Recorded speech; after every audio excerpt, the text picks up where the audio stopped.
Saturday morning எனக்கு பிரேக்ஃபாஸ்ட்டுக்கு உப்பு சப்பு இல்லாத வேகாத ஒரு பாஸ்தா தான் கொடுத்துருந்தாங்க. 10க்கு 1 மார்க் கூட கொடுக்கலாமா என்னன்னு தெரியல.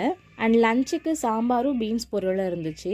அப்புறம் பிரேக்ஃபாஸ்ட்டுக்கு இன்னொன்று இருந்துச்சு. நேற்று நைட்டு மீந்து போன இட்லி வந்து உப்புமா பண்ணியிருந்தாங்க வேஸ்ட் பண்ணாமல். அண்ட் ஆஃபீஸ் முடிச்சு வரப்பவே எனக்கு நெக்ஸ்ட் வீக்குக்கு தேவையான ஃப்ரூட்ஸ் அண்ட் வெஜிடபிள்ஸ் வாங்கிட்டு வந்திருந்தேன். எக்ஸ்ட்ராவாக ஒரு 200 ருபீஸ் ஆயிருந்துச்சு. எங்கடா ஆச்சு எங்கடா போச்சுன்னு பார்த்துட்டு இருந்தேன் கணக்கு. பேஸ்ட்டும் கண்டிஷ்னரும் வாங்கியிருந்தேன், அதில் தான் போயிருக்கு போல். நான் புது ட்ரைபாட் ஒன்று வாங்கியிருக்கேன். 799க்கு செம்ம ஒர்த்து. எங்கே இருந்துச்சுன்னு தெரியல இந்த ப்ராடக்ட் இவ்வளோ நாளாக. ஹேர் ஃபால் ரொம்ப நாளாக இருக்குதான், பட் ரீசெண்ட் டேஸில் ரொம்ப ஹேர் ஃபால் ஆகிற மாதிரியே ஒரு ஃபீல். நான் 100 days சேலஞ்ச் ஸ்டார்ட் பண்ணுறப்பவே இதெல்லாம் ஹேர் கேர் ஸ்டார்ட் பண்ணணும்னு நினச்சேன். பட் அது இல்லாமல் ஸ்கின் கேர் மட்டும் தான் பண்ணிட்டு இருந்தேன். இப்படியே போயிட்டு இருந்துச்சுன்னா கல்யாணத்துக்கு அடிஷனோட நிறுத்தாமல் ஃபுல் தலைக்கு விக் வைக்கிற மாதிரி ஆகிடும் அப்படின்னு சொல்லிட்டு ரோஸ்மேரி இருக்கிற மாதிரியான சில திங்ஸ்லாம் வாங்கியிருக்கேன். முன்னெலாம் இந்த மாதிரி வாங்கி அப்பப்போ வச்சு பண்ணிட்டு கிடப்பேன் லூஸ் மாதிரி. ஆனால் அதை ஃபாலோவே பண்ண மாட்டேன். அப்படியே கடந்து எக்ஸ்பயர் ஆகி தூக்கி உப்பு தொட்டு தான் போடுவானே. பட் இப்போ வந்து என் மேலே எனக்கு ஒரு நம்பிக்கை இல்லை, எல்லாத்தையும் கரெக்டாக ஃபாலோ பண்ணுவோம் அப்படின்ட்டு அந்த நம்பிக்கையெல்லாம் வாங்கியிருக்கேன். பட் என்ன ஆகும் போதுன்னு தெரியல, பார்க்கும்.